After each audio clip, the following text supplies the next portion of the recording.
अब इसराइल का असर रसूख बढ़ना शुरू हुआ।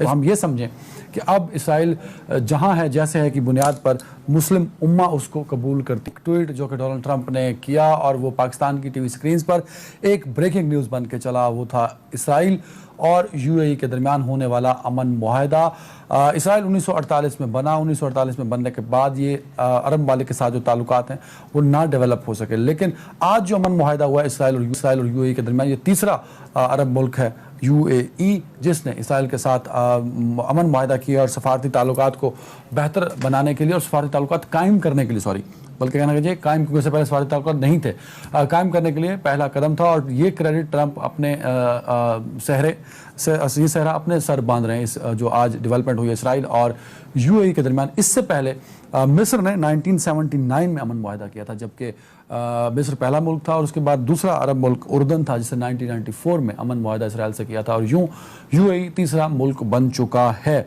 हम एक शेर बड़े बचपन से पढ़ते आ रहे हैं और अब तक वो शेर पढ़ा जाता है, शायद ये शेर ही रहेगा कि एक बार और तू यसरब से फ़लस्तीन में आ, रास्ता देखती है मस्जिद अक्सा तेरा, जहाँ नमाज नहीं होती।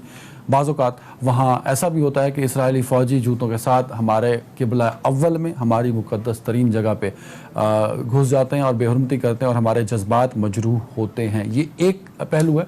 दूसरा पहलू मज़लूम फ़लस्तीनी हैं जिनकी ज़मीनों पर कब्ज़ा किया गया, जिनके मुल्क पर कब्ज़ा किया गया, जिनके इलाकों पर कब्ज़ा किया। तो पाकिस्तान हमेशा इस पर आवाज़ उठाता रहा है और दुनिया भर के मुसलमान मुल्क उठाते रहे, लेकिन अब इसराइल का असर रसूख बढ़ना शुरू हुआ इस कॉन्टेक्स्ट में कि इसराइल मुस्लिम ममालिक के साथ ताल्लुकात बनाना शुरू हो गए, सफारती ताल्लुकात कायम करना शुरू हो गए। तो हम ये समझें कि अब इसराइल जहाँ है जैसे है कि बुनियाद पर मुस्लिम उम्मा उसको कबूल करती जा रही है। पहला सवाल मैं ट्रंप के ट्वीट पे पूछ लेता हूँ। Huge breakthrough today, historic peace agreement between our two great friend Israel and the UAE. Trump credit ले रहे हैं सर इस डील का।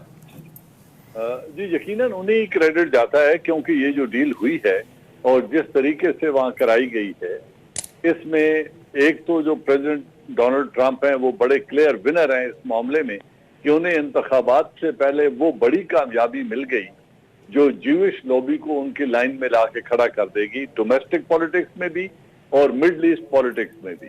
तो ये यकीनन इसीलिए वो इतने खुश होकर ट्वीट कर रहे हैं कि उनके लिए ये बजाते खुद एक बहुत बड़ी कामयाबी है।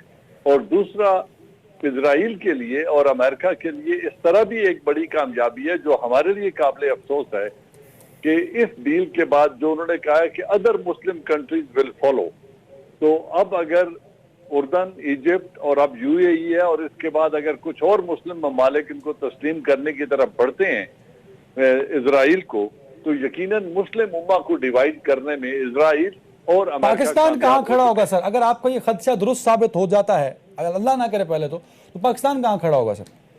देखिए, पाकिस्तान के लिए पहली बात यह है कि आज तक हमने रिकॉग्नाइज नहीं किया उनको, और पाकिस्तान की कोई भी सियासी पार्टी जिस तरह का हमारा माहौल बनता है और जिस तरीके से हमारी एक जज्बाती कैफियत है मुसलमानों पाकिस्तानियों की, उसमें कोई भी सियासी पार्टी इतनी भारी कीमत अदा करने के लिए तैयार नहीं होगी कि वो फौरन इजराइल को तस्लीम करने के लिए चल पड़े और उनके साथ सफारती ताल्लुकात बहाल करे, क्योंकि यरूशलेम का तकद्दुस जिस तरीके से पामाल इजरायली सोल्जर्स करते हैं और जिस तरीके से वहां उनका रवैया है और जो पैलेस्टीनियन मुसलमानों के साथ वो जुल्म रवा रखे हुए हैं, उस पे इतना बड़ा डिसीजन पाकिस्तान में मुझे बहुत जल्द होता हुआ नजर नहीं आता। नहीं, बहुत जल्द क्या मतलब? आपको बहुत जल्द से क्या मुराद लूं कि हो सकता है कोई कुछ इस पर वर्किंग हो रही है, बैकडोर कुछ इकदाम हो रहे हैं क्या कि फ्यूचर में?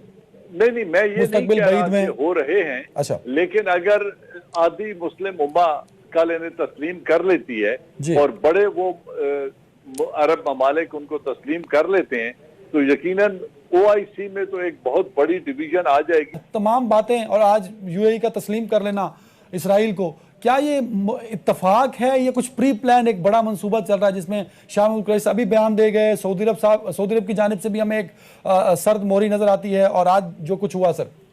देखिए, मैं यूं समझता हूं कि मुस्लिम उम्मा इन दोनों मसाइल को, पैलेस्टाइन हो या कश्मीर हो, वो इसको एक मजहबी बुनियाद पे या मजहबी रंग नहीं देना चाहते, ना वो इसे एक मजहबी इशू समझते हैं, वो इसे एक पॉलिटिकल और जोग्राफियाई हदूद का झगड़ा समझते हैं जो मुझे लग रहा है कि जिसकी वजह से दोनों सूरतों में बड़ी वाज़ेह पोजीशन लेने से बहुत सारे मुस्लिम ममालिक में बहुत बड़ी डिवीजन है, और ओआईसी ने भी इसलिए कोई वाज़ेह पोजीशन कश्मीर पर इख्तियार अभी तक इसलिए नहीं की, ये मेरी जाती राय है कि वो इसको एक पॉलिटिकल इश्यू समझते हैं जिसे हिंदुस्तान और पाकिस्तान को आपस में मिल बैठ के हल करना चाहिए। मैं सवाल इस कॉन्टेक्स्ट में पूछना चाह रहा था कि जो इसराइल के ताल्लुकात मुस्लिम कंट्रीज से बन रहे हैं, ट्रंप क्रेडिट ले रहे हैं, क्या ये अकेला क्रेडिट ट्रंप का है या मुस्लिम ममालिक खासतौर पर सऊदी अरब भी इसराइल के मुस्लिम उम्मा के साथ जो ताल्लुकात बेहतर इस्तवार हो रहे हैं उसमें सऊदी अरब का कोई रोल हो सकता है सर बैकडोर पे? देखिए, सऊदी अरेबिया ने अभी तक कोई पोजीशन इख्तियार नहीं की, ना उन्होंने रिकग्निशन की बात की है, न वहां पे कोई बड़ी डेवलपमेंट हमें नजर आई है फिलहाल। लेकिन आने वाले वक्तों में ये डिवीजन या ये रिकग्निशन क्या रुख इख्तियार करती है, क्योंकि जब डोनाल्ड ट्रंप ये कह रहे हैं कि many other Muslim countries would follow, तो अब उनके जहन में किन मुस्लिम ममालिक की तरफ उनका इशारा है और कहां से उनको अश्योरेंसेज हैं, इसको वक्त पे छोड़ते हैं। आने वाला वक्त बताएगा, बजाय इसके कि हम क्या साराई करें। Got the point. इसराइल को तस्लीम करना, दूसरे लफ्जों में फलस्तीन के मौजूदा नक्शे को और मौजूदा सूरत हाल को तस्लीम करना है। जी। इस एग्रीमेंट में यह बताया गया कि मजीद काबिज नहीं हुआ जाएगा, जहां हैं वहां हैं, और मस्जिद अक्सा में